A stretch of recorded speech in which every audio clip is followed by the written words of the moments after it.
EE Times TV presents new technologies for making products easier to understand and use. This session examines new interface and interoperability guidelines to help create full-functioning products that reduce new return rates and are usable from the box by more than the top 30 to 40% of consumers. Join Junko Yoshida, news editor for EE Times, as she focuses on the ease of use and improved user experience that makes products more competitive. So what's really driving so-called ease of use? I think this is pretty clear to all of us, from engineers or non-engineers. CE devices are getting smarter, but progressively more complex. That's number one.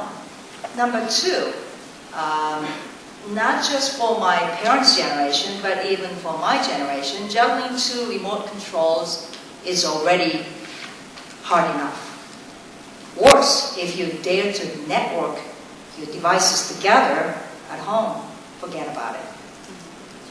At least that's the sentiment that most consumers have. Now, the reality is, this is the quote, actually, I got from Charles here on the panel, but this was reported by Reuters about a year ago. This is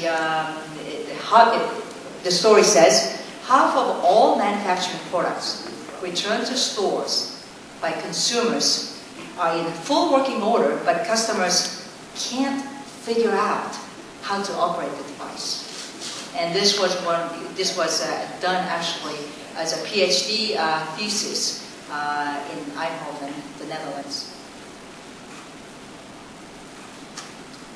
So, what is that we want to achieve, we want to accomplish within this industry? What solutions is the industry already working on? Will any of these solutions allow users to control devices better, or let devices configure themselves? Are any of those things really needed? And last but not least, has anyone in the industry tried any of those solutions in the market? If not, why not? So these are the questions we have, and I'd like to start each of our panelists to talk about what they view as the problems as well as the solutions. All right, they chose me to go first because I'm coming at a level a little bit lower than ease of use. I primarily work on home networks, the interoperability of actually just getting devices connected together. So I'm going to be talking to you about the level of not just the simple endpoint devices, like a non-network device, but now the industry is coming together to network. So I chair the technical committee for the Digital Living Network Alliance.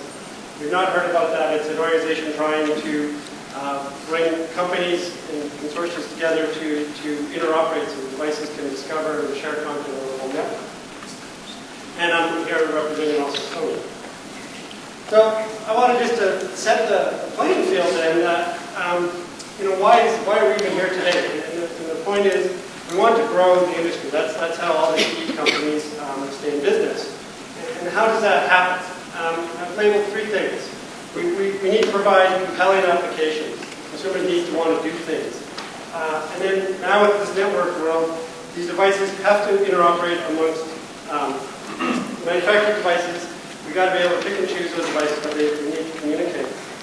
And then finally, we need to meet consumer expectations, and this is mostly what this panel is about. And I've found sort of three areas there. There's the setup of devices, there's the operation and usability of devices, and then there's the support of the devices when they can't use them. So that's what I call the 1, 2, 3. But if you take those numbers, what we've seen right now, and I'll agree, is 1 plus 2 doesn't equal 3. We've seen a rapid rise of applications that users want to use. The internet has helped, digital cameras help, printers help, all these applications where you can actually share content and acquire content. DLNA is an example of a consortium that has responded to take the devices that manufacturers are making and allow them to interoperate. So you can buy different brands, so you're not locked in to any one company, for example. However, we also realize that because we have this interoperable model, we need to be able to differentiate. We need to differentiate with functionality and features. industrial design, and user interfaces. But that third point, what I call the SOS, the setup, operation, and support, we need to hear that as manufacturers. We've brought out so many devices so quickly that we haven't paid attention to the user base and how complex some of these are. I mean, one could argue that even before networks, devices are complicated to use. I mean, the blinking 12 on the VCR has been around for how long? Anyway, my point on this panel is that we do have to find areas where we can make these devices more usable. And I'm a little worried about some of the directions of industry, and we'll hear about some of those today. But I do agree that the CE manufacturers have to be able to agree on, let's call them now, usability elements. And I use the play key here as an example. You'd be nuts to mess with the play key on your remote control and label it something else. That you'd just be dead. And I think what we need to do is find other things around that gravitate that the users understand from the setup and from the operation and usability of devices that'll make their experience using these devices better, in which case they'll continue to grow the industry. Bye.